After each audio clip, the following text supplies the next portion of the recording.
La Tecnologería, con Pablo Trinidad y Fran Blanco.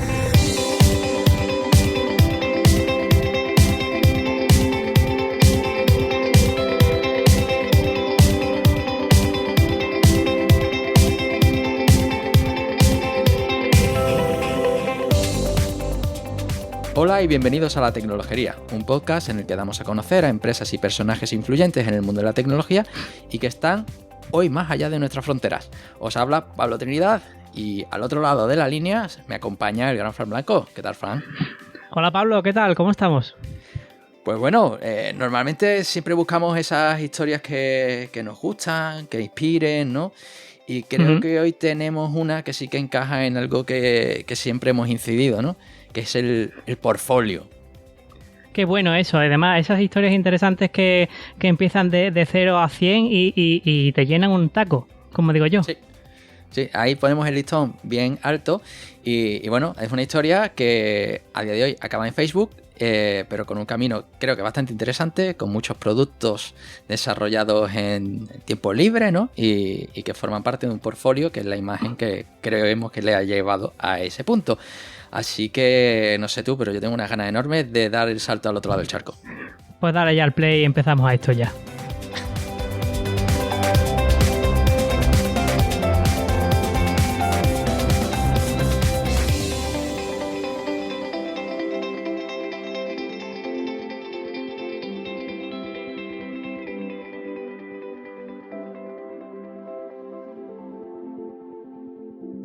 En este capítulo cruzamos el charco y nos vamos a Silicon Valley para ver cómo un desarrollador pues va pasando del mundo de la consultoría al producto de un lado para otro, construyendo un camino basado en un portfolio.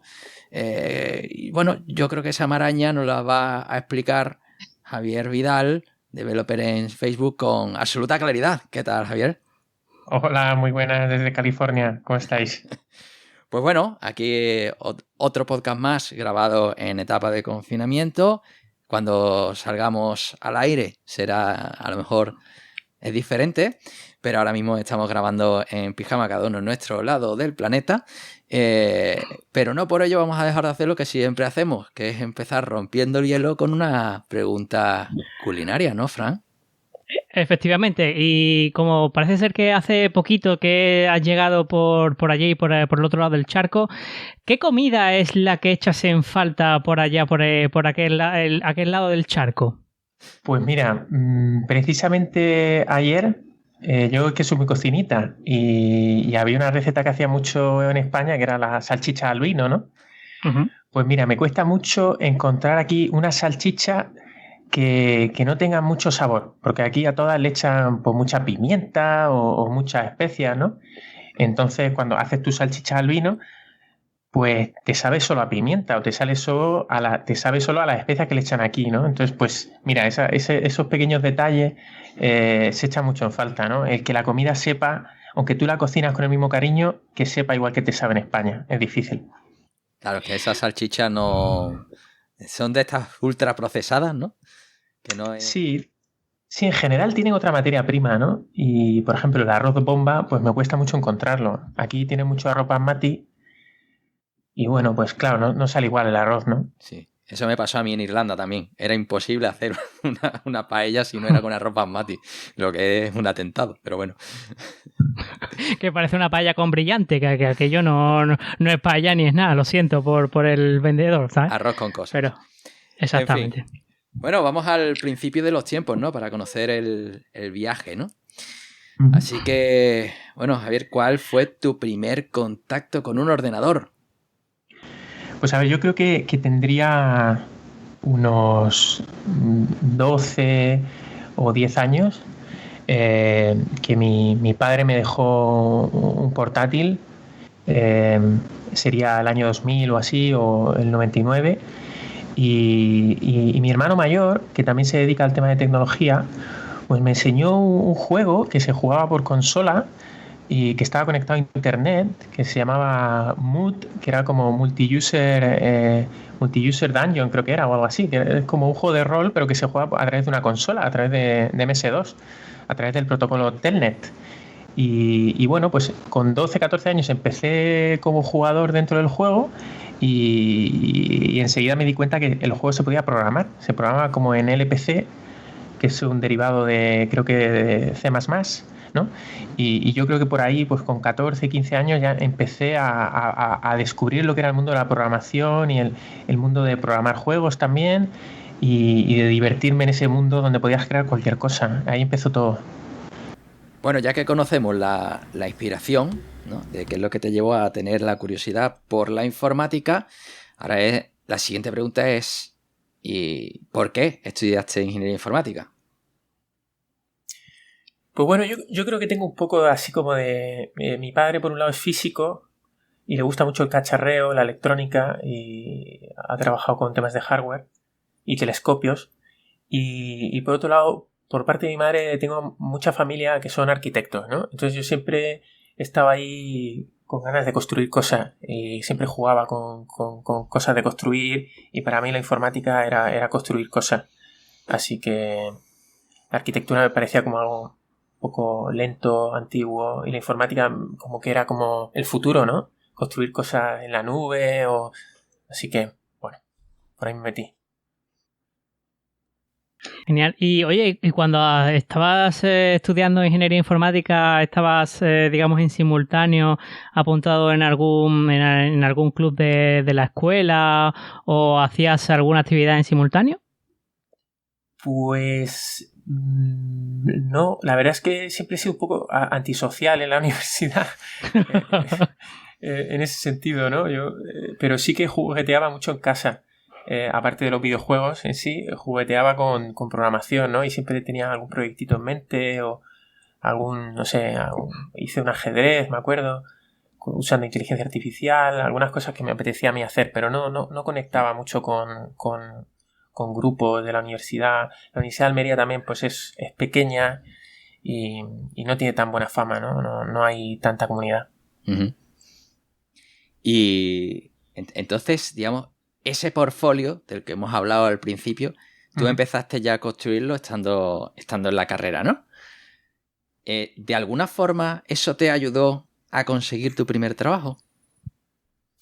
Pues yo creo que sí, porque fíjate, cuando yo hacía esos proyectitos siempre me gustaba enseñárselos a los amigos, ¿no? Y recuerdo que en 2011 o así salió la película de La Red Social, que para mí fue un hito, ¿no?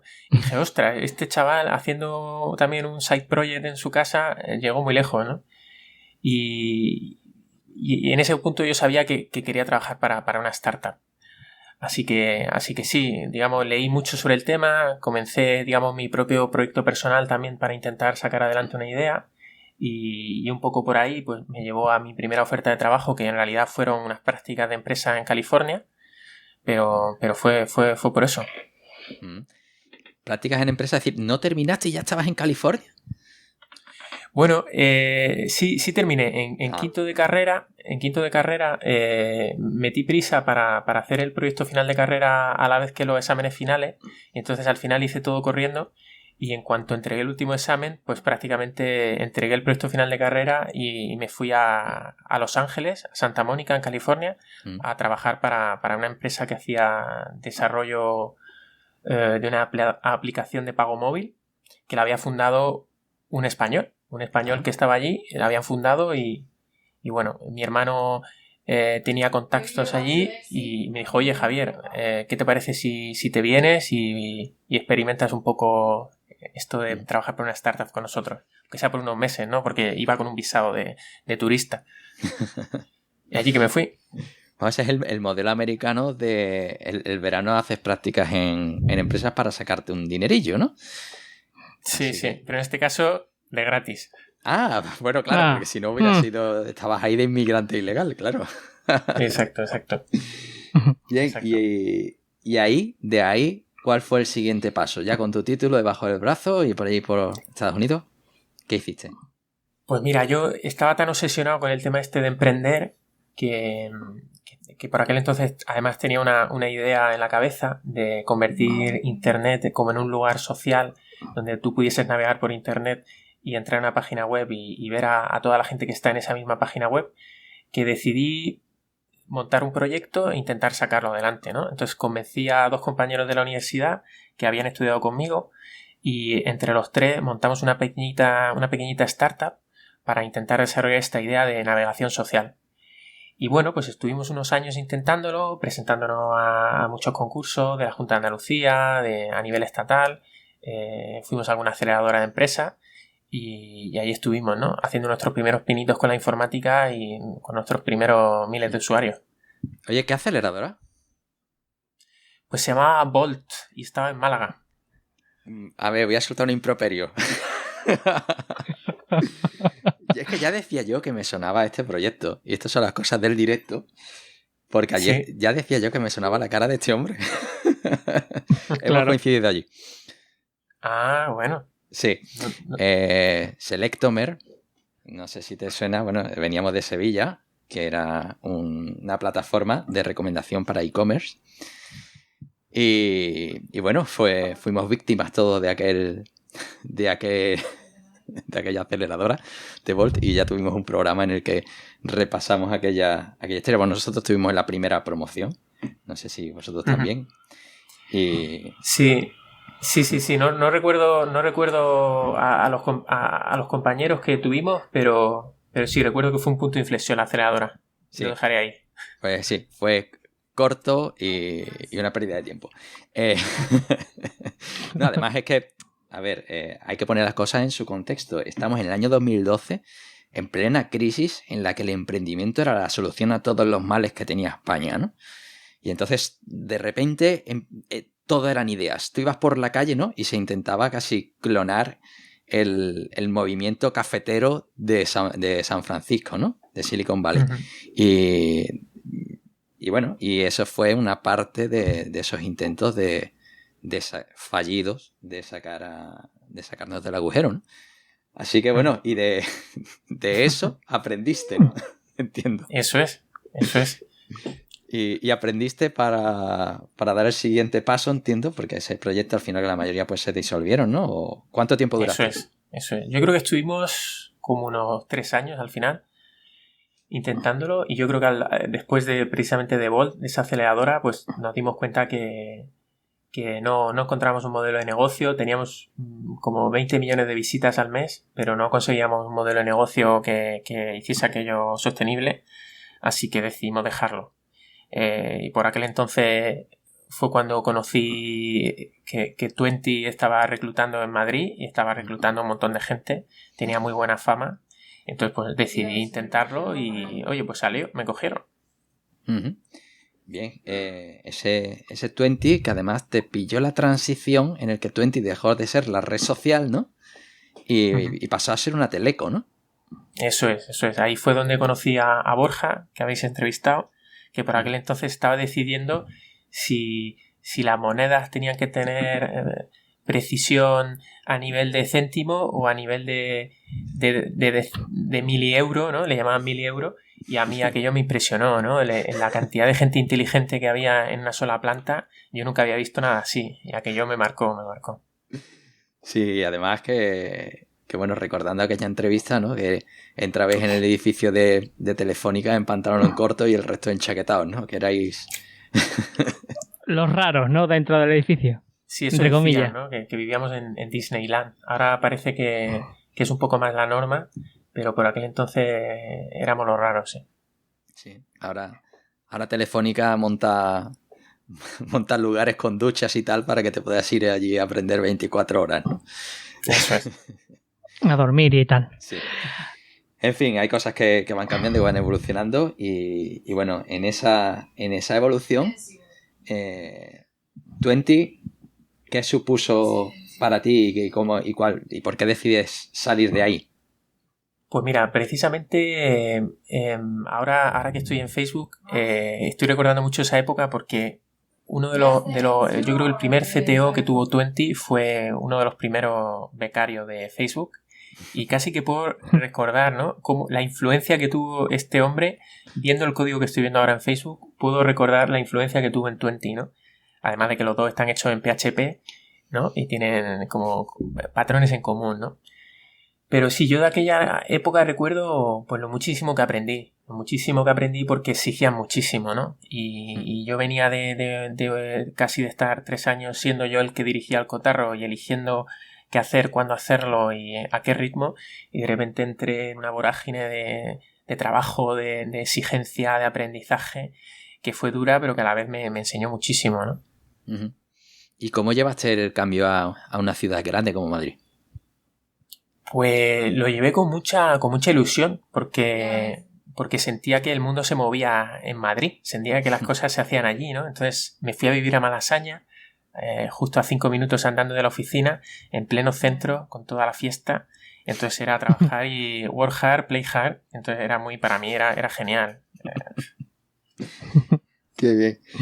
Y bueno, entonces, ¿por qué, si la idea era, si el proyecto era tan bueno, pero tan exigente, qué es lo que te hizo salir de ahí? Pues bueno, lo cierto es que aún era bastante inmaduro y tenía mucha impaciencia, ¿no? Entonces, la deuda técnica, los procesos lentos, el que no fuese todo tan novedoso, me echaba un poco para atrás, ¿no? Me desmotivaba mucho. Bajé muchísimo el rendimiento y había muchísima gente que estaba dejando la compañía, ¿no? La rotación era muy alta. Entonces, ese clima no ayudaba mucho a que pensases que aquello era un sitio definitivo, ¿no? Y al final, pues bajé el rendimiento y me cambié de empresa al final. Uh-huh. ¿Tuvo algo que ver el cambio de modelo de negocio? Claro, si tú vienes por una red social y ahora de repente no es una red social, ¿no?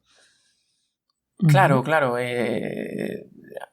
Twenty pasó de ser la estrella de la corona a ser una compra que hizo Telefónica para intentar sacar dinero de los usuarios. Entonces, pero a la vez eras un laboratorio porque sabías que Movistar facturaba 200 veces lo que tú facturabas, ¿no? Entonces eras una especie de laboratorio dentro de Telefónica y bueno, pues no se notaba un poquito, ¿no? La gente con talento se estaba marchando, se había marchado ya. Entonces el ambiente pues no era... sonaba muy bien, pero el ambiente no era al final, ¿no? Sí. Y en esa época tenías, ya que estábamos hablando del tema del portfolio, de los side projects, ¿no? ¿Ese Stella qué es? Pues muy buena pregunta, porque efectivamente en esa época es cuando surge el principal side project que llevo. Stella es un proyecto personal que llevo con mi padre, porque a los dos nos gusta mucho la vela. Hemos navegado toda la vida allí en Almería, y allá por 2014, 2013, que es cuando entró en Twenty, pues se nos ocurre, a petición de un navegante de Almería, se nos ocurre hacer un software para traquear a los barcos durante las regatas. Y bueno, viendo que en el mercado no había nada con la experiencia de usuario que exigíamos, por así decirlo, pues dijimos, ostras, pues vamos a hacerlo nosotros y vamos a hacerlo mejor. Y bueno, pues ya llevamos 7 años con la tontería, ¿no? Con este proyecto. Tenemos clientes en todo el mundo y, hombre, no nos da para un sueldo, pero paga la factura, ¿no? Como quien dice. Uh-huh. Sí, la verdad que... Qué bueno. Que mola, ¿sabes? Porque te ves ahí el trayecto que han seguido los barcos. Además, los comienzos de regata son interesantes, ¿no? Ese posicionamiento táctico detrás de la línea, ¿no? Como van dando vueltas y demás. La verdad que eso siempre me ha llamado a mí la atención, ¿no? Sí, yo diría que es de lo más interesante, el comienzo. Siempre los que nada más que vean las regatas de juegos en Juegos Olímpicos, ¿no? Hasta el año que viene no tendrán la oportunidad de saber de qué hablamos. Bien, entonces, eso, bueno, estábamos en esa época de Twenty, ese proyecto que vas llevando en paralelo. ¿Cuál es el siguiente salto? ¿Y tiene algo que ver este side project en tu evolución o simplemente es algo que estás haciendo por hobby? Bueno, es algo que hago por hobby, pero que también me ayuda a afianzar un poco el conocimiento que estaba teniendo en Twenty. Pues oye, intento aplicarlo también al side project, a lo mejor con diferentes tecnologías, ¿no? Pues si en Twenty usamos PHP con un framework hecho por ellos, pues venga, voy a intentar utilizar estos patrones de diseño con PHP, pero con un framework diferente. O en el frontend, en lugar de utilizar JavaScript así puro, pues voy a utilizar React, que por aquel entonces empezaba a sonar, ¿no? Sí. Y bueno, pues como decía, está un poco desmotivado dentro de Twenty. Por aquel entonces la palabra fintech sonaba muy fuerte y me salió la oportunidad de irme a trabajar también en Madrid a un proyecto que empezaba desde el principio, que sonaba muy bien, de tema financiero, de tema de prestar dinero, y dije, pues allá que voy a comenzar eso casi desde el principio y a dejar mi marca, ¿no? Que era lo que me había faltado en Twenty, el dejar mi sello. Sí, ese sello que por lo que empiezo yo a tirar del hilo, ¿no? Parece como la deuda técnica, ¿no? Yo esto no lo haría así ni muerto y no me dejan cambiarlo, ¿no? Entonces lo cojo desde cero y por lo menos que sea mi mierda, ¿no? Sí, como siempre he sido, siempre he tenido esa mentalidad un poco de creativo, emprendedor, pues siempre me atrae mucho el poder tomar decisiones y poder aplicarlas al producto, ¿no? Si soy el último y no puedo tomar decisiones, me doy cuenta de que al final me desmotivo un poco, ¿no? Bien, bien. Entonces, ¿y realmente pudiste influir en el producto? Sí, allí se llama Excel el proyecto y vamos, me recibieron con los brazos abiertos porque con toda esa información que yo traía de Twenty, esa calidad que me habían enseñado en Twenty, pues pude aplicarla y casi que revolucioné aquello, ¿no? Era un proyecto muy pequeño con gente, con informáticos que acaban de salir de la carrera o de FP, y bueno, pues yo llegué con esas prácticas de integración continua, continuous delivery, unit testing, pull request, code review, y bueno, pues aquello sentó muy bien porque mejoró mucho la calidad del código, pero al final los números no salieron, ¿sabes? Como muchos proyectos, Sí. el 90% fracasan, pues este es uno de ellos, ¿no? Los números no salieron bien, la economía no funcionó bien y al final tuvimos que dejar el proyecto. Bien. Aquí es que me sale una pregunta que es que te la tengo que hacer. Normalmente lo dejamos para la siguiente parte, ¿no? Pero este es el debate que además sé que Jesús González Martín nos escucha y le va a gustar. En una startup, ¿código bonito o código que funcione? ¿Se puede llevar el equilibrio? Ostras, yo creo que la clave está en el equilibrio, ¿no? Joder, es una pregunta muy complicada. Yo creo que depende de la fase, ¿no? Depende de la fase del proyecto. Sí. Porque si quieres hacer un MVP, ¿no? Y quieres probar algo en el mercado rápidamente y que la gente te demuestre si le gusta o no, pues haz código sucio, pero hazlo ya, ¿no? Y cuando veas que eso ya empieza a tener tracción, pues ya ahí cuando tienes que relajar un poquito y decir, venga, vamos a empezar a construir lo que va a ser el código del mañana. Y para eso hay que hacerlo bonito, ¿no? Es decir, o sea, cuanto más esperanza tengas de que el código viva años, hazlo bonito, ¿no? Pero al principio tienes muy poca esperanza y sin embargo mucha prisa, ¿no? Así que mejor hazlo sucio al principio. Claro, bueno, también ahí incluso muchas veces yo creo que le cogemos cariño al código y le empujamos a creer que es más estable de lo que realmente es el proceso que está detrás. Es decir, si ese proceso durara toda la vida, ¿no? A lo mejor lo programaríamos así, pero el problema es que el proceso que estamos modelando puede cambiar por necesidades del negocio, ¿no? Y ahí yo creo que se añade un factor más, ¿no? Que tú dices, esto yo lo haría así de perfecto siempre, pero a lo mejor no lo haría. Y también de la productividad de cada uno, ¿no? Evidentemente un junior que está buscando en Stack Overflow cada 2x3 va a hacer más mierda, ¿no? que quien ya claro. sabe hacer las cosas, ¿no? Entonces, a mí, según qué cosas, no me cuesta hacerlas bien y bonito, me cuesta hasta menos tiempo. Ahí la verdad que sí, como siempre, las respuestas a todas las preguntas de ingeniería es la misma, depende. Sí, eso es. Bueno, ahí entonces estamos con una startup que muere, ¿no? ¿En qué momento saltaste del barco?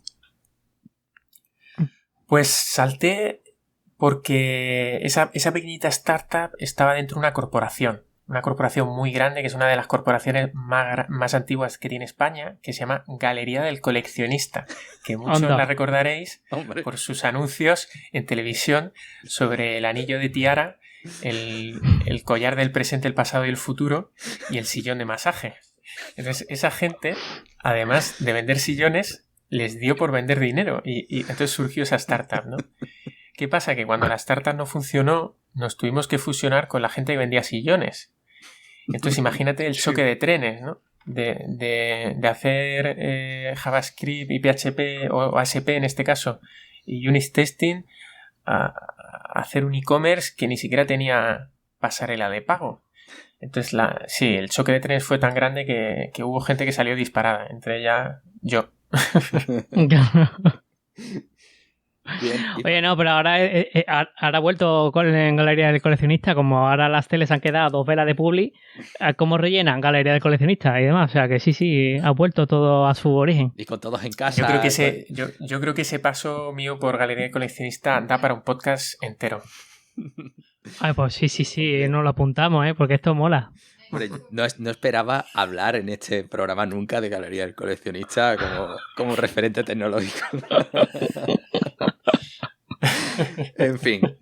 Bueno, entonces, aquí, ¿cómo saltaste? Bueno, el por qué saltaste ya lo sabemos, ¿no? Pero sí, ¿a dónde fue el siguiente salto? A ver, ¿dónde salta? Que esta me suena. Sí, pues mira, llevaba, ¿no? Trabajando con startup, ya había trabajado como en 3 o 4 startups y siempre se repetía el patrón de que, bueno, no me gustaba, o sea, o me acababa un poco desmotivando o no funcionaba directamente.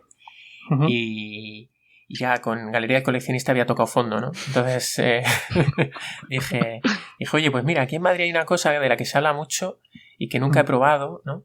Que es el tema de la consultoría. Y hay grandes consultoras en Madrid, como Everis, como Singular, como Indra. Digo, oye, pues, ¿por qué no pruebo? A ver, ¿qué tal es eso de trabajar para una consultora? Y así tengo otro punto de vista, ¿no? Uh-huh. Quizá eso me ayude a encontrar mi puesto de trabajo definitivo si es que eso existe.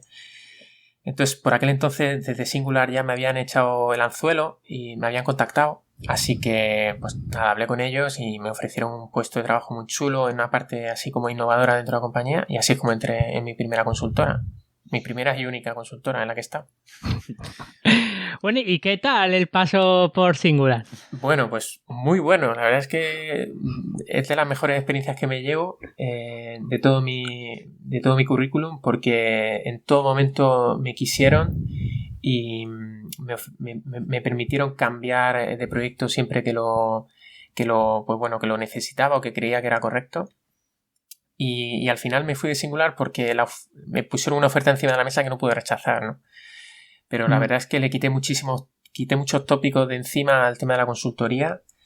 Disfruté mucho conociendo un montón de gente, trabajando para un montón de proyectos. Me di cuenta que la informática también se puede hacer de otra manera, que no todos son startups, que no todos son gente intentando levantar dinero para conseguir el siguiente pelotazo, sino que hay muchas empresas en España que requieren de informática y requieren de tecnología y que con humildad y con trabajo pues se pueden hacer cosas muy chulas. Y bueno, pero eso, me ofrecieron un gran puesto en una startup que estaban haciendo en Madrid y no pude rechazarlo, la verdad.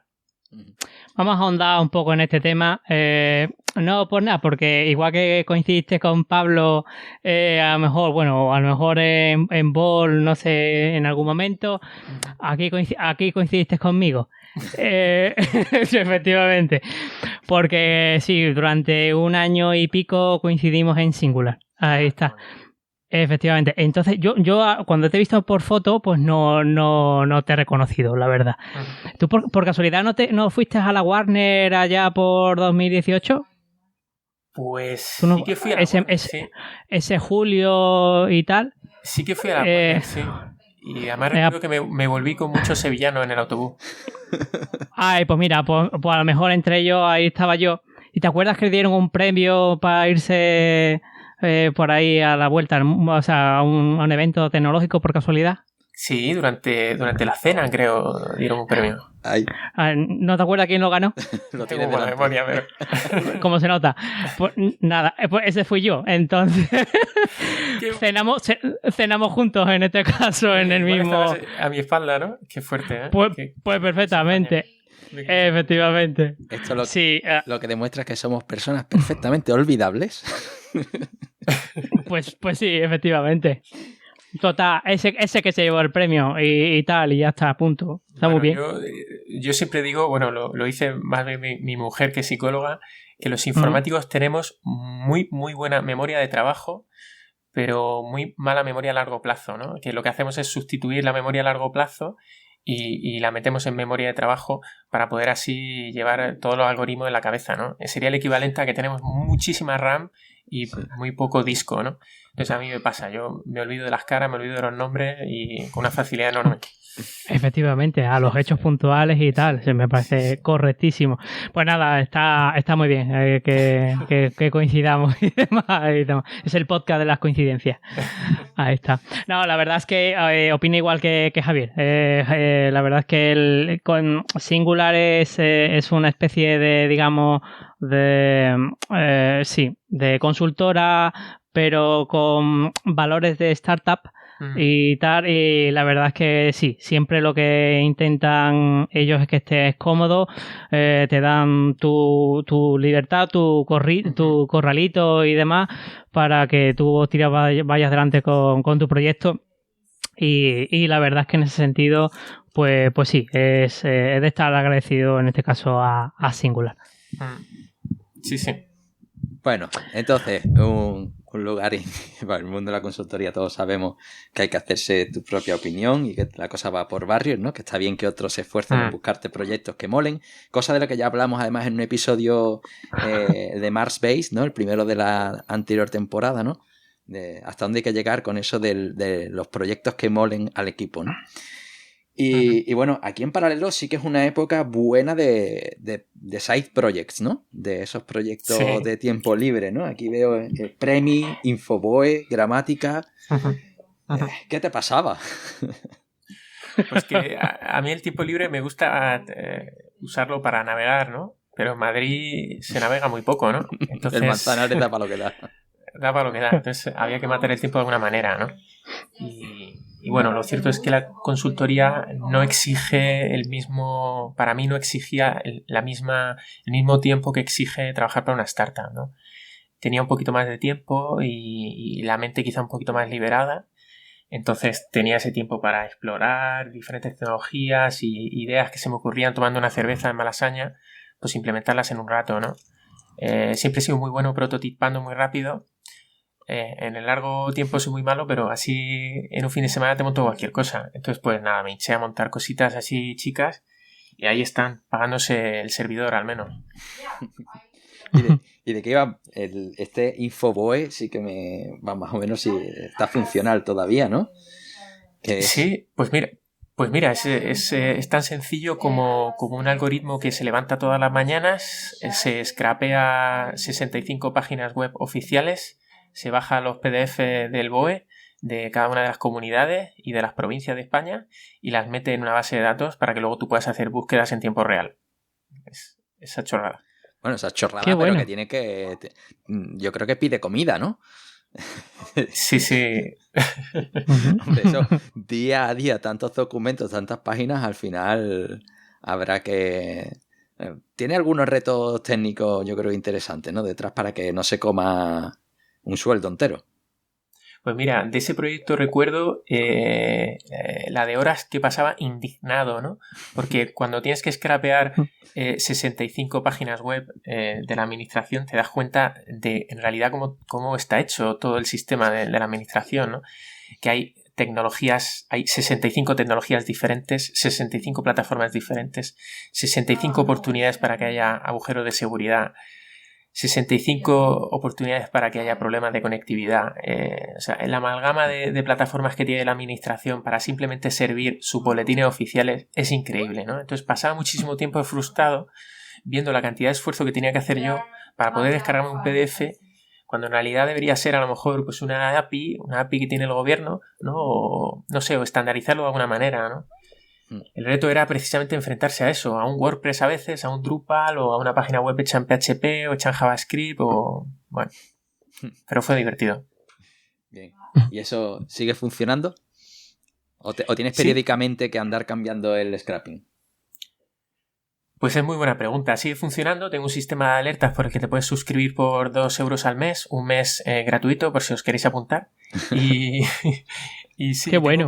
Tengo un panel que de hecho es accesible al público, donde te dice el estado de los scrappers, dice si están vivos o no, o si han tenido error la última ejecución. Entonces de vez en cuando me meto, lo compruebo y sí, pues una vez al mes o cada 2 semanas o así siempre hay algún scrapper que hay que cambiar, hay que tocar algo, afinar un enlace o algo para que siga funcionando bien.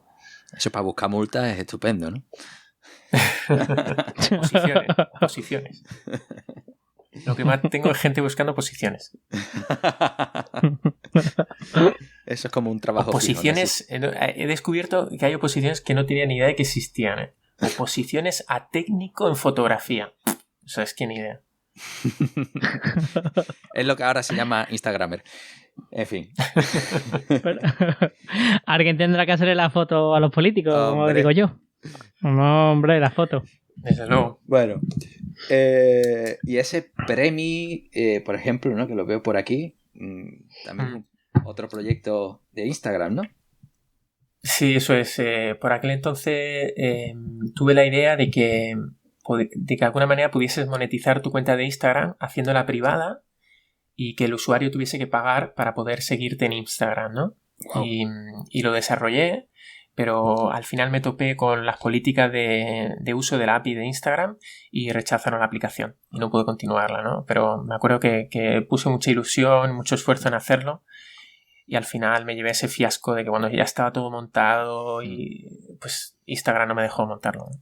Sí, además que fui muy paciente. Que ese tipo de aplicaciones ya estamos viendo algunos casos que además que rompen modelos de negocio, ¿no? Ahora IFTTT, ¿no? El If This Then That, que le rechazaron toda la conectividad con Gmail, ¿no? Y entonces dejan de funcionar el sistema de reglas, todas estas herramientas de integración, Buffer, ¿no? Ahora que Twitter permite programar los tweets, oye, ¿qué pasa con Buffer para Twitter, ¿no? En las plataformas que comprimían, que acortaban enlaces y ahora te introducen Twitter un acortador de enlaces y ahora qué, ¿no? Es decir, que ese es un modelo de negocio muy arriesgado porque te pueden echar la baraja de un día para otro, ¿no? Exacto. Pero oye, de todo se aprende y yo creo que ya ese tipo de cosas, por ejemplo, pues las tienes en cuenta, ¿no? Cuando alguien te viene con una idea o tú mismo tienes una idea un fin de semana, pues ya aprendes a cribarlas, ¿no? ¿Es esto tiene mucha dependencia o no? ¿Qué probabilidad hay de que esta persona o que esta empresa acabe haciéndolo por sí mismo, ¿no? Y te eche del mercado en un momento. Claro. Bien, y ese Gramática, ¿no? El Grammarly para español, que además Grammarly me parece una herramienta apasionante para escribir bien y aprender mucho inglés. Sí. Pues a ver, esa otra idea loca que tuve en Singular, porque en Singular hay una pequeña, como le llaman ellos, una pequeña seta, ¿no? Un pequeño proyecto dentro de Singular que trata de mejorar, creo que en algunos programas de edición de texto intenta mejorar la gramática del español. Entonces se me ocurrió que podría mezclar, digamos, la idea de Grammarly, esa extensión de Chrome para ayudarte a hablar en inglés y hacer la extensión que te ayudase a hablar en español, ¿no? Entonces estuve desarrollando esa tecnología de comunicación entre ambas plataformas, pero bueno, al final el resultado, la experiencia de usuario que daba no me convenció y decidí abandonarlo porque era mucho esfuerzo para los resultados que estaba consiguiendo, ¿no? Sí. Además, Grammarly. Pero no descarto retomarlo en un futuro, porque me parece que la plataforma esta que se llama, por cierto, Meaning Cloud, me parece una plataforma muy chula y bueno, pues a lo mejor hay que retomarlo. Y además que sería muy útil para muchos españoles, que cada día escriben peor. En fin. ¿Cómo se nota que eres profesor? No, y que recibo correos a diario, ¿eh? Y ahí el nivelito, vaya tela. En fin, hay veces que no sabes si son spammers, ¿eh? De verdad. Bueno, entonces aquí ya nos acercamos al día de hoy. Después de Singular, ¿por qué decides abandonar el mundo de la consultoría y a dónde? Pues fijaos, esto es curioso porque yo por aquel entonces, en mi búsqueda continua de cosas que hacer, me puse a dar clase como profesor de React, ¿no? Dando clases de React en academia y empecé a tener un montón de alumnos. Y los alumnos me preguntaban, oye, ¿y conoces ofertas de trabajo? Oye, ¿conoces ofertas de trabajo? Y yo decía, joder, pues si recibo todos los días, recibo por lo menos 5 ofertas de trabajo en LinkedIn, ¿no? Entonces hice un pequeño... Fijaos qué chorrada, ¿no? Hice un repositorio en GitHub donde iba poniendo las ofertas de trabajo que iba recibiendo. Y la gente me escribía y yo simplemente les remitía a mi GitHub y ponía ahí la oferta, ¿no? Y mis alumnos entraban en GitHub y veían la oferta, ¿no? Y era un proyecto muy chulo. ¿Qué pasa? Que hubo un día que me llegó una oferta astronómica, me llegó una oferta que dije, ostras, pues igual esta oferta a mis alumnos no les vale, pero a mí sí, ¿no? Porque están buscando un super senior de React que quiera trabajar en una startup con capital americano, que quiera montar el mejor equipo de España con muchísima ambición. Oye, pues en vez de publicarla, porque no la he hecho, ¿no? Y bueno, la publiqué, pero también la eché. Y al final pues me hicieron una oferta muy buena y me fui a trabajar con ellos. Bien, sigues en ese caso sigues en Madrid. Eso es. Seguí en Madrid, lo que pasa es que con ellos estuve muy poquito.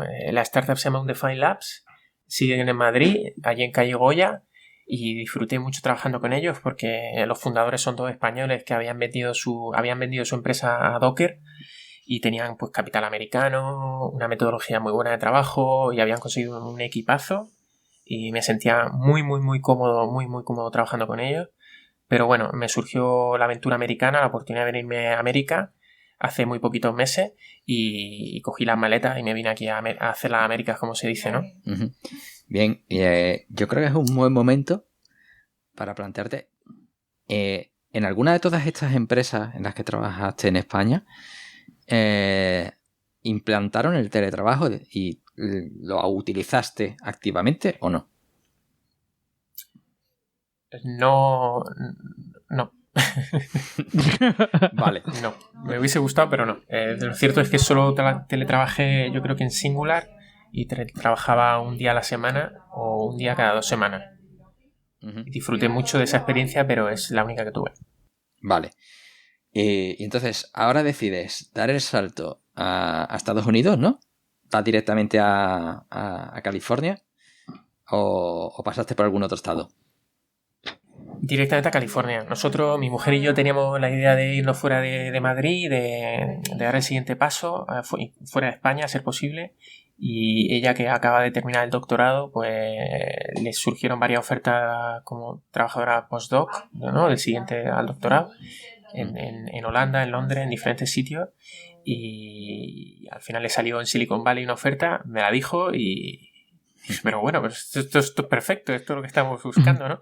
Así que ella ha hecho su oferta, le hicieron la oferta para venirse aquí a Menlo Park, a California, al lado de San Francisco, en pleno Silicon Valley, y claro, yo me vine con ella, ¿no? Y así es como empieza mi aventurita aquí.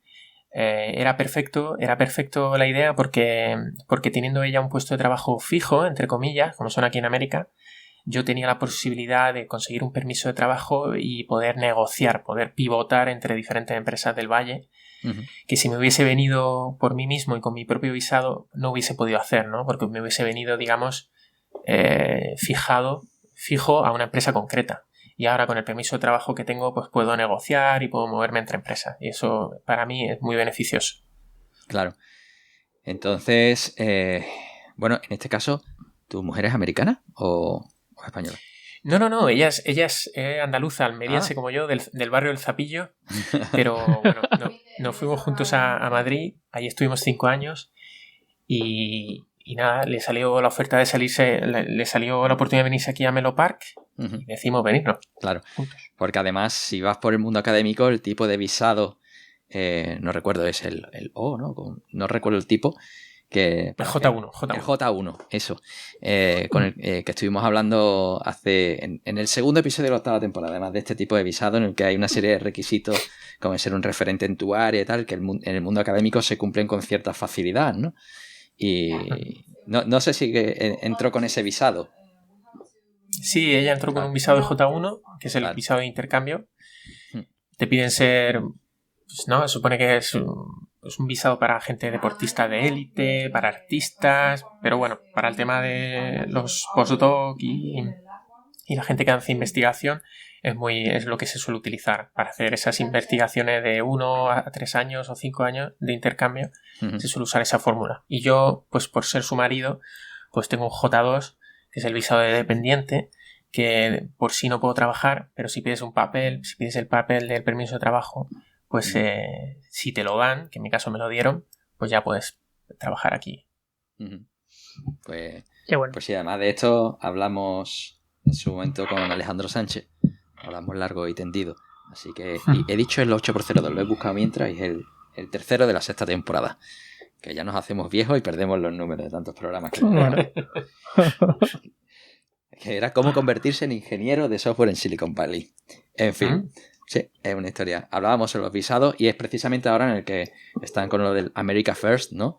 Este tipo de visados sigue emitiéndose con normalidad, ¿no? Así que bueno.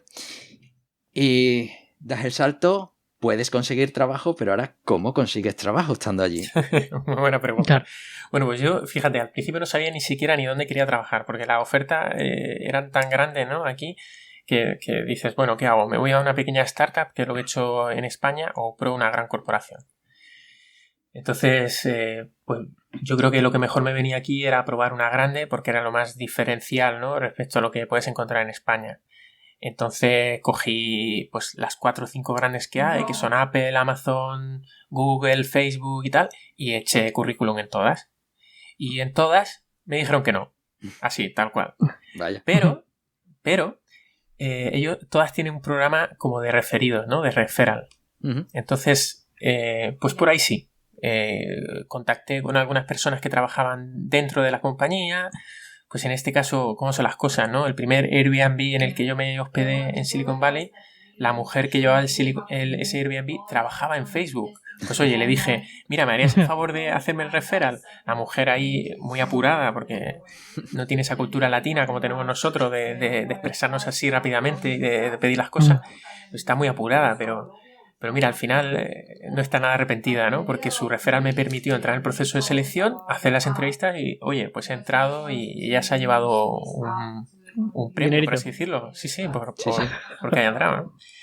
Así que sí, echando mi currículum no funcionó, pero a través del programa de referral con diferentes personas, al final me acabaron llamando de Amazon, de Microsoft, de Google y de Facebook. Y Microsoft paró el reclutamiento por el tema del coronavirus, pero seguía adelante con Amazon, con Google y con Facebook. Y entonces ahí comencé pues a centrarme en exclusiva, como no tenía otra cosa que hacer, pues centrarme en exclusiva al tema este de las entrevistas. Y bueno, pues ya son muchos años de miles de ingenieros entrevistándose en el Silicon Valley, entonces es un proceso que más o menos está muy escrito ya cómo funciona y te lo puedes preparar muy bien. Es como un examen de inglés que sabes cómo prepararte para el examen. No es tanto que sepas inglés bien o mal, sino que te sepas bien el examen. Entonces yo busqué libros para ayudarme, busqué páginas web para hacer ejercicios y busqué, muy importante, gente que ya hubiese pasado por ese proceso para que me diese consejos, ¿no? Y entre eso, pues poco a poco me fui preparando. Aparte, los propios recruiters están deseando contratarte, con lo cual ellos te mandan documentación, te ayudan, te resuelven dudas y ya está. Me fui preparando, fui haciendo las entrevistas y al final me hicieron la oferta. Bien. De hecho, recibí 3 ofertas. Recibí oferta de Google, recibí oferta de Amazon y recibí oferta de Facebook. Pude negociar, que es una cosa que aquí no es que esté bien vista, pero casi que se espera que tú negocies, ¿no?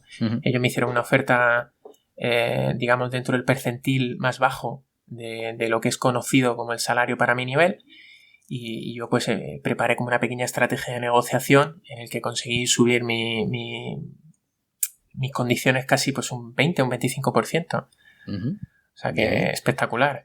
¿Y en al ese final, juego pues, tú querías que ganara Facebook o te daba igual? Yo quería que ganase Facebook.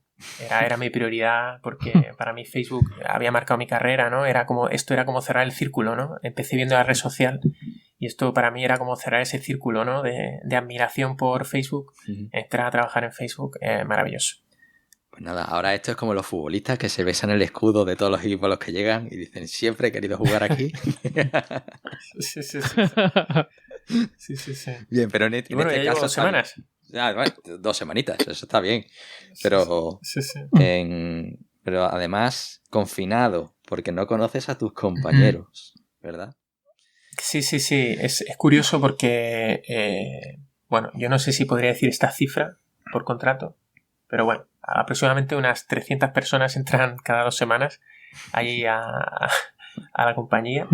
Entonces antes te metían en un auditorio y te empezaban a explicar, ¿no? Y te pasaba gente por ahí y te decían, pues esto es privacidad, estos son los valores de la compañía, esto es la misión, esto es el campus, esto es la tecnología que usamos. Y ahora nada de eso es posible, ¿no? Entonces somos 300 personas delante de una pantalla esperando a que nos expliquen cosas. Y como no pueden ir uno por uno, ni hay un auditorio, pues te mandan vídeos, te mandan correos. Está siendo un poco complicado. Pero todo el mundo está poniendo de su parte y al final sales adelante, ¿no? Bien. Pues nada, bueno, supongo que tienes la espinita clavada de que estás en Facebook, pero no has tocado Facebook. Es decir, ahora mismo es tan virtual como la red social que representa. Sí, ha sido un poco... Me he acercado al campus, tiene el símbolo del dedo, ¿no? La estatua del dedo la tienen ahí en el campus y es lo único que he podido hacer, acercarme a hacer una foto e irme, porque está el campus cerrado, ¿no? Ir a llorar a la puerta. Sí.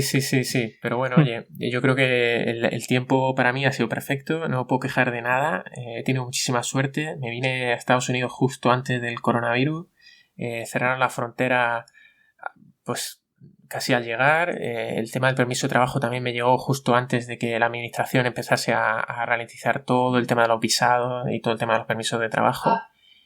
Y he conseguido una oferta ahora cuando hay muchísimas empresas que están paralizando los reclutamientos, ¿no? Así que es que contentísimo. Bien, Qué bueno. Y bueno, nos hemos dejado por el camino un par de side projects ahí. El QR Payments, ¿no? El pago por QR y Pick Tips.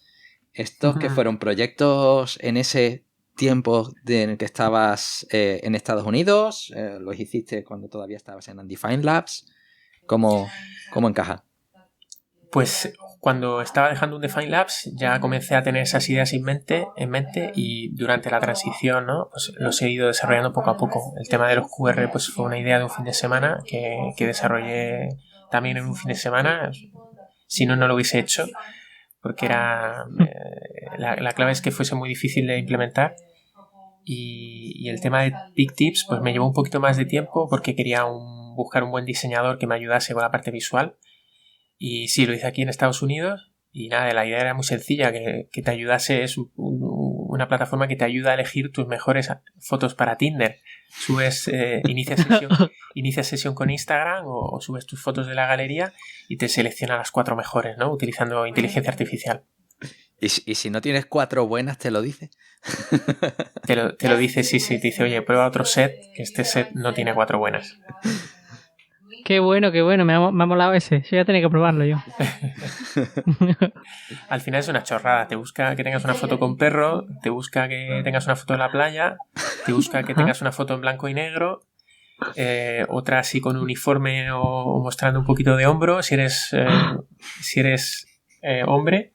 Y luego pues descarta cosas que son muy típicas, que no son buenas, ¿no? Que he leído por ahí que no eran buenas, como por ejemplo hacerte fotos con niños, que hay gente que se hace fotos con niños y las pone en Tinder, o por ejemplo salir con armas. Pues aquí en Estados Unidos es muy típico salir con un arma o una cerveza.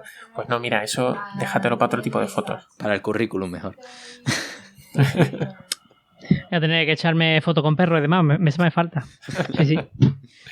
Es súper estereotipado, o sea, entiendo que no ahora mismo, vamos, no cumple encima con esta corriente que hay aquí en Silicon Valley ahora de que no existe un solo género, ¿no? Pues creo que mi plataforma está totalmente estereotipada y incumple todo este nuevo movimiento que hay, ¿no? Pero bueno, quería hacer algo fácil y fui hacia los estereotipos clásicos para que fuese fácil de implementar, ¿no? Sí, hombre, al final las personas seguimos estando sesgadas y es una cuestión de entrenamiento el dejar de estarlo, ¿no? Pero mientras existan los sesgos y funcionen, pues bueno, hay cosas que todos sabemos. Si nos mandan, yéndonos a un mundo más básico, ¿no? En un currículum, una foto con gafas de sol o tomando una cerveza, cosas que he visto, ¿vale? Pues evidentemente eso está mal visto, ¿no? Y hay cosas que entran mejor y otras que entran peor. Pero bueno, Que al final eso da para un debate sobre la inteligencia artificial, ¿no? Y los criterios automáticos o seleccionados, ¿vale? Que al final llevan a los sesgos. Me encantaría. Pues eso lo dejamos para otro día. Oye, ¿y lo de los pagos por QR? ¿Eso es de qué va? Bueno, es muy sencillo. Yo soy un apasionado de Stripe. Ojalá pudiese besar el escudo de Stripe. Es una startup que a mí me encanta, que se dedica al tema de pagos móviles, y yo siempre que he desarrollado alguna plataforma que necesita de una pasarela de pago uso Stripe, ¿no? Entonces Stripe cada vez está sacando más como formas sencillas o plataformas de pago cada vez más sencillas, pero que aún requieren un poquito de programación, ¿no? Entonces a mí se me ocurrió simplemente la idea de hacer una interfaz web que escupiese un QR y que eso te conectase directamente con Stripe. Y nada, pues con un poquito de Firebase, un poquito de JavaScript, pues he hecho una pequeña interfaz donde el usuario pone que quiere vender una manzana por $3. Eso saca un QR en pantalla y cuando escaneas el QR en realidad te está llevando a Stripe, no te está llevando a nada fancy, super programado, sino que te lleva directamente a Stripe, ¿no? Es, digamos, una interfaz un poquito más amigable hacia la API de Stripe, solo eso. Sí, un proyecto de una tarde, como quien dice, ¿no? Que al final mezclas aquí y allí, pero es un proyecto rápido, pero que es una idea que puede funcionar. Bueno, entonces ya estamos a día de hoy. Yo creo que hemos cubierto toda una maraña de empresas, de side projects, ¿no? Entonces vamos a entrar ya en esa parte de cómo otros pueden llegar hasta aquí, ¿no? Si ahora mismo tuvieras que mandarle algún tipo de recomendación a alguien que quiera llegar en este caso, a Facebook, o que quiera ir a trabajar a Silicon Valley, ¿qué camino le recomendarías desde tu experiencia? Bueno, mi primer consejo es que no tenga tanto miedo como he tenido yo, que yo he estado como años teniéndole mucho miedo a dar este paso, ¿no? Y esos miedos te bloquean muchas veces, ¿no? Te evitan que ni siquiera empieces a intentarlo, porque piensas que tienes el síndrome del impostor, a lo mejor piensas que tú no vales y que no mereces estar allí, ¿no? Ahora que estoy aquí y lo he conseguido, no es que vea gente que no sepa hacerla o con un canuto, pero digamos que tenía idolatrado, ¿no? al ingeniero del Silicon Valley, y lo cierto es que es gente muy normal, con sus habilidades, con sus cosas buenas, sus cosas malas, gente muy normalita, y yo creo que cualquier ingeniero de España está más que cualificado, más que preparado para estar aquí.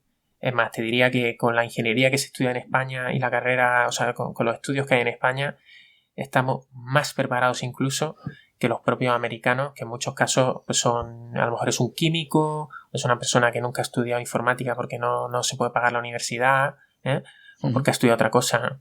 Entonces el primer consejo es que se quiten el velo del miedo y de la inferioridad que yo mismo tenía y que estoy seguro que mucha gente tiene, ¿no? Y el segundo consejo sería rodearte de gente que ya está o que ya pasa por aquí. Agregar a gente a LinkedIn, agregar a gente a WhatsApp, hablar con ellos, pedir consejo, porque están deseando ayudar. Yo he encontrado tarde a esa gente, ojalá lo hubiese encontrado antes, ¿no? Y yo mismo estoy ahora en deuda y estoy deseando ayudar a otros, ¿no? Entonces, sin miedo, que agreguen a gente que esté ya en Facebook, que esté en Google, que esté en Amazon, que pregunten, que diga, oye, ¿cómo lo hiciste? Que todo el mundo está deseando ayudar. Y el tercer consejo, y quizá el último, sería que se animen a buscar en Google cómo se hace, porque ha habido ya miles y miles de ingenieros que lo han hecho y que han escrito libros enteros sobre cómo hacerlo, ¿no? Está todo en internet ya, es que no te tienes que ir a la página 6 de Google, es que las 6 primeras páginas enteras son de gente que dice, pues mira, he entrado en Netflix y lo he hecho así, o he entrado en Amazon y lo he hecho así, o he entrado en Google y lo he hecho así, ¿no? Hay incluso una página en la que yo mismo me di de alta, en la que puedes pagar y tienes acceso a problemas de programación que son típicos de empresas, y te dicen, pues mira, estos son los problemas típicos que ponen en Facebook, o estos son los problemas típicos que ponen en Google, o estos son los problemas típicos que ponen en Amazon, y puedes resolverlos en línea, y ellos mismos te dicen si tu código está bien, si está mal, cómo está respecto a otros códigos que ha subido la gente, si es más rápido, si es más lento. O sea que hay incluso productos en línea para ayudarte con esto, ¿no? Entonces, que no es tan difícil, hay que ponerse. Sí, de esto además hablamos en aquel episodio con Alejandro, también con Borja, estuvimos hablando de temas de programación competitiva y algunas plataformas que te permiten programar en línea, ¿no? Y sí, la verdad que ahí hay muchísimos recursos y os podéis escuchar ese 6x03, ese episodio que tenemos por ahí también, que ahí hay tela de referencias y en el podcast, en el blog tenemos todos los enlaces. Bueno, entonces, yo aquí ya relacionado con los estudios has adelantado algo al respecto, en la línea de que la carrera, crees que los estudios universitarios te han ayudado a llegar a donde estás ahora. Y esto es una cuestión que hace poco presenté un informe con unos compañeros de la Autónoma de Madrid en el que analizábamos la distancia entre lo que esperan las empresas y cómo creen los estudiantes que están formados, ¿no? Estudiantes juniors, ¿no? Uh-huh. Y al final, pues, dicen, la conclusión es que hay una distancia, pues, considerable y que les cuesta unos 30 millones de euros a las empresas formar a esa gente, que me parece poco incluso. Pero yo creo que los ingenieros que nosotros formamos están pensados para ser rentables en los 45 años de vida, no tanto en el primer minuto, sino buscar una rentabilidad más a largo plazo. Entonces, en ese sentido, ¿tú crees que los estudios te han ayudado a crecer como profesional y a entender esas cosas? ¿Te han ayudado a progresar profesionalmente? Yo creo que sí. Es cierto que he cambiado de opinión en los últimos años. Al principio era, en cuanto salí de la carrera, ¿no? Era muy en contra del modelo que había en la universidad de estudios informáticos, pero ahora que han pasado los años me doy cuenta de que la universidad sí que te enseña cosas que al principio no valoras, ¿no? Y que al final acabas valorando. Como por ejemplo la capacidad del esfuerzo, ¿no? O la capacidad de sacrificio, o la capacidad de aprender cosas que quizá no vayas a usar a priori, pero esa capacidad de aprenderlas, ¿no? Esa capacidad de tener paciencia. La universidad es la oportunidad, la universidad es casi la única oportunidad que tienes en la vida de que alguien te enseñe algo que de otra manera no aprenderías, ¿no? Y eso es muy bonito porque te convierte en una persona que tiene esa capacidad de aprender, esa capacidad de enfrentarse a retos nuevos, esa capacidad de trabajar bajo presión. Si hubiese ido directamente al mundo de la empresa, creo que tendría a día de hoy, y mira que tengo poca, pero tendría menos paciencia todavía, tendría menos capacidad de sacrificio y tendría menos resiliencia, ¿no? Así que yo creo que sí, que la universidad, aunque quizá tenga que renovar algunos conceptos, pero yo creo que sí que es bastante útil la universidad. Sí, yo creo además que si no sales escopetado deseando quemar la universidad en cuanto acabas, no has pasado por la universidad, ¿no? Esa primera sensación de yo quiero salir corriendo de aquí es casi necesaria. Uh-huh. Sí. Yo recuerdo que decíamos, ¿por qué un 4,5, ¿no? ¿Cómo era aquello? ¿Por qué un 4,5 es pequeño? Todo aprobado es sueño y los sueños son, ¿no? Y eso te hacía fuerte, te hacía resistente. Y cuando salía muy orgulloso de haber terminado. Y eso te subía la moral y te preparaba, ¿no? Y ahora pues me siento muy orgulloso de tener mis 5 años de ingeniería. No lo cambiaría. Qué bueno. Bueno, y para terminar este bloque, vamos a coger el DeLorean y vamos a retroceder a hace, pues eso, echarle 10 añitos, más o menos, aproximadamente. ¿Para qué 15? Porque se te ve un chico joven. ¿Qué le dirías a tu yo de hace 10 años? ¿Qué le recomendarías?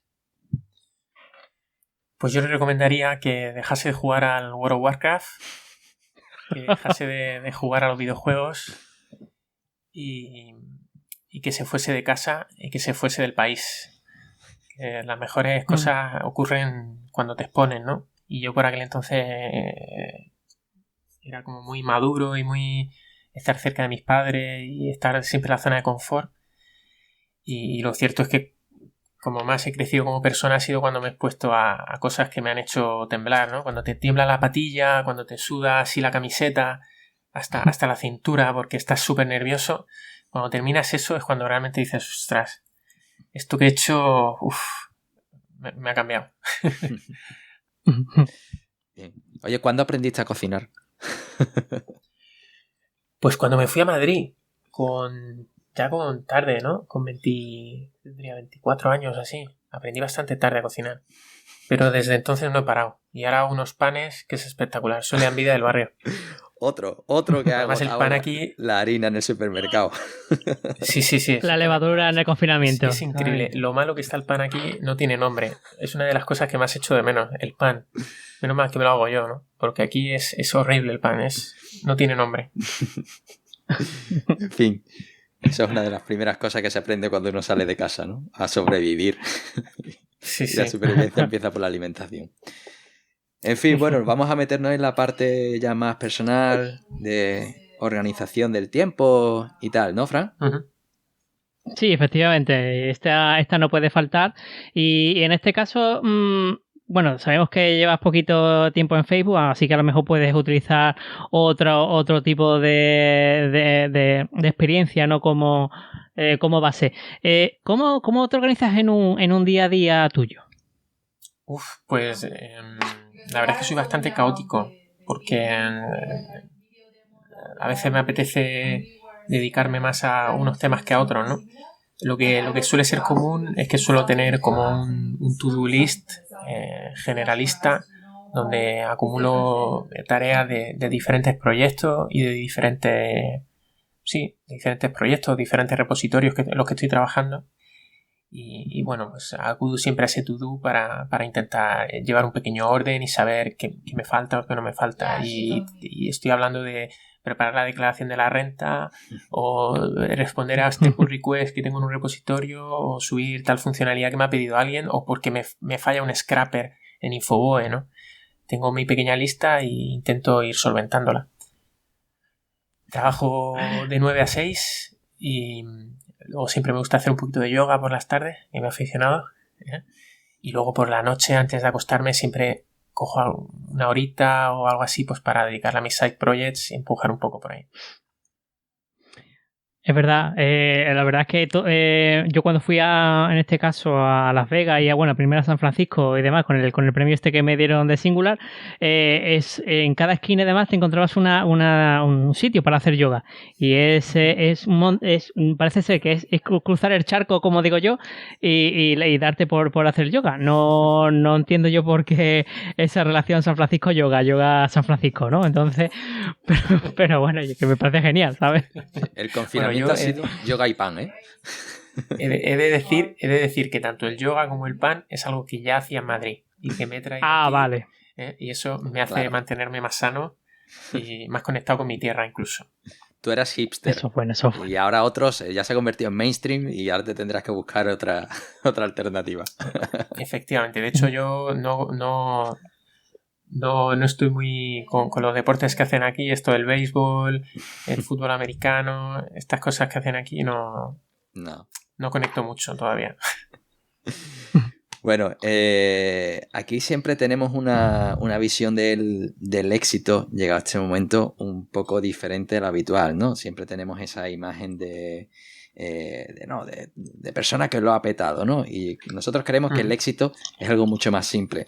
Es casi encadenar una serie de días buenos o ser capaz de conseguir días buenos, ¿no? Entonces, ¿tú cuándo dirías que un día ha sido bueno para ti? Pues un día en el que aprendes algo. Bien. Un día que te acuestas y no has aprendido nada, pues es un día de trabajo. Pero es un día que no suma. Porque si tienes que tomar una decisión y ese día no has aprendido nada, la vas a seguir tomando de la misma manera, ¿no? Pero si has aprendido, probablemente tus decisiones sean diferentes. Y cuando tus decisiones son diferentes es cuando realmente cambias. Y cuando cambias es cuando aprendes. Y así, ¿no? Por ejemplo, yo, si no hubiese tomado la decisión de irme de Almería, pues no hubiese aprendido. Si no hubiese aprendido lo que aprendí en Madrid, pues no hubiese tomado a lo mejor la decisión de venirme aquí. Y así, ¿no? Tienes que aprender para poder seguir tomando nuevas decisiones. Si no tomas nuevas decisiones, te quedas estancado. Y si te quedas estancado es muy difícil que algún día des con algo exitoso, ¿no? El éxito no viene por... Yo creo que no es algo que tú decidas. El éxito te viene cuando has probado 1.000 millones de cosas y al final una te sale bien. Pero si no pruebas las 1.000, pues no te va a salir, ¿no? Para mí es así de sencillo. Bien. Oye, ¿y explícitamente haces ese ejercicio de pensar qué he aprendido hoy o no? No, por supuesto que no. No, ahora que lo dices, yo tampoco lo veo obvio y digo, sí, es verdad, pero no. Vale. No, yo creo que soy mucho más caótico y mucho más impaciente. No me paro a pensar, como la gente dice, de que he hecho bien este año, propósitos del año que viene. Simplemente tengo ideas, las desarrollo, me canso, hago otras y por perseverancia al final pues hago muchas cosas y algunas me salen bien, otras me salen mal, ¿no? Uh-huh. Pero no tengo ningún librillo ni ningún mantra en la cabeza que repita una y otra vez, ¿no? Uh-huh. Claro. Bueno, yo creo que ya de la siguiente pregunta que ya va siendo de las últimas del podcast es ¿a qué dedicas tu tiempo libre? Ya durante el podcast lo hemos averiguado porque chorrones de proyectos de algún tiempo tiene que salir y yo creo que del libre seguramente sale todo, ¿no? Pero entonces vamos a empalmarla, digamos, con la última pregunta, que es esta de si nos recomiendas alguna serie o este tiempo libre además ves alguna serie, alguna peli, algo, un libro, algo que nos puedas recomendar. Pues que no tiene por qué ser tecnológico, que a lo mejor estás viendo en Netflix una serie que te emula mucho y ya está, ¿eh? O sea, no te compliques. Pues mira, estoy viendo ahora, he terminado de ver justo ahora, por decir algo, un reportaje sobre cocina, un documental sobre cocina, un documental muy americano, pero que, digamos, desgrana la cocina en fuego, agua, aire y tierra. Le dedican un capítulo a cada uno de ellos y explican un poco la tecnología de los alimentos desde un punto de vista un poco antropológico. Se llama Cook y no sé si está traducido al español o ni siquiera sé si está en el catálogo. Yo creo que sí que está en el catálogo en español, en Netflix, y me ha gustado mucho, ¿no? Porque es como los americanos ven la cocina y como en este documental lo que intenta el presentador es acercar a los americanos a una cocina que han perdido completamente, ¿no? Han perdido la cocina en pos de cocinar más rápido, en pos de la cocina ya hecha. Muy pocos americanos saben cocinar y este documental te recuerda lo bueno que es cocinar, ¿no? Sí, y me recuerda un poco a mi tierra, me recuerda un poco a Andalucía y me teletransporta a Europa por unos momentos. Sí, la verdad que a mí me mola eso de ver cómo en otros países se ve la cocina. Y es algo, y ya si encima vienen a España y ven la opinión de apasionados de la cocina que son extranjeros, a mí eso es algo que me encanta, ¿sabes? Pues sí, pues me lo apunto aquí para la lista de debes. Bueno, pues con esto llegamos ya al final de la entrevista. Agradecerte, Javier, que te hayas dedicado un rato de tu mañana allí en Silicon Valley antes de trabajar, porque aquí con la diferencia horaria es complicado cuadrar agendas, así que muchas gracias por ofrecerte a este rato. Nada, ha sido un placer. Yo espero que no se haya escuchado mucho a mi mujer de fondo, que parece que le entró una reunión y así son las cosas, ¿no? Estamos los dos en casa, uno al lado del otro y hacemos lo que podemos, así que disculpa si ha sido mucho follón. Para nada, si es todo más natural, más de confinamiento, más de lo que hemos vivido también por aquí, o sea, no. Además, si hay programas que su ADN es ese ruidito de fondo incluso, ¿no? Las tertulias taurinas estas en los restaurantes que suenan los cubiertos y los platos, ¿no? Le da un toque más.